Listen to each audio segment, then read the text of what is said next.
অনেকে যে মাথা ব্যথা করে না পড়তে গিয়ে, ব্রেনে পানি কমে গেছে, পানি খান। ব্রেনের মধ্যে অক্সিজেন কমে গেছে, বুক ভরে শ্বাস না, একটু ভালো লাগবে, ভালো লাগতেছে না? 100% ভালো লাগবে। কেন? কারণ একটা ফ্রেনিক নার্ভ আছে, ওইটা হচ্ছে অশান্ত নার্ভগুলোকে শান্ত করে। একটা নার্ভ যদি শান্ত হয়, লক্ষ লক্ষ কোটি কোটি নার্ভ মুহূর্তের মধ্যে শান্ত। আপনাকে আমি একটা ফর্মুলা বলি, যেটা আমি অনেক জায়গায় বলছি, আবার বলছি। আপনার জীবনের যে পরিস্থিতিতে থাকেন, আল্লাহর কাছে 2 রাকাত নফল নামাজ পড়ে সেজদায় আপনি একটু কানলেন, এটা একটা। তার পরে যে কাজটা করবেন,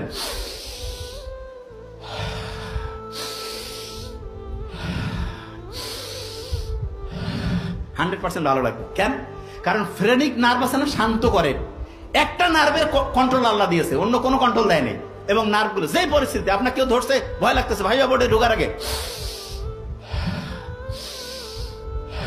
দেখবেন। এবং নোবেল যা বলছে না ভাইবা বোর্ডের আগে, ওকে আমি বারবার বলতাম, ও এটা বলে নাই, যা চিন্তা করবা ওর খেয়াল নেই যে ভাইয়া পরীক্ষা অসাধারণ হচ্ছে, ভাই বলতাম না একদম যে পরীক্ষা অসাধারণ, কি আগে চাও যা। আমি সবসময় 2টা কথা বলি, যে তুমি এবং যে কোনো শিক্ষার্থী, এবং আমি পড়ানোর সময় বলি যে আমি যা পড়াবো সেখান থেকে প্রশ্ন আসবে, অথবা স্যার যা প্রশ্ন করবে সেটা আমি পড়াবো, সহজ কথা।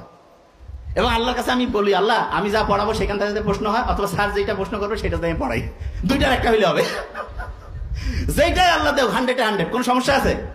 স্যার যেটা প্রশ্ন করবে সেটা যদি আমি পড়াই, আর আমি যেটা পড়াবো সেটা যদি স্যার প্রশ্ন করে, যেদিক দিয়ে যাও কোনো সমস্যা নেই, 100% ইনশাআল্লাহ কারেক্ট হয়ে যাবে। তাহলে একটু বুদ্ধির সাথে। এবং আল্লাহকে আমি যখন চাই, আমি যখন বক্তব্য দিতে আসি, তার আগে আমি আল্লাহকে, আল্লাহ প্রত্যেকটা বক্তব্য যাতে আগের বক্তব্য চাইতে ভালো হয়।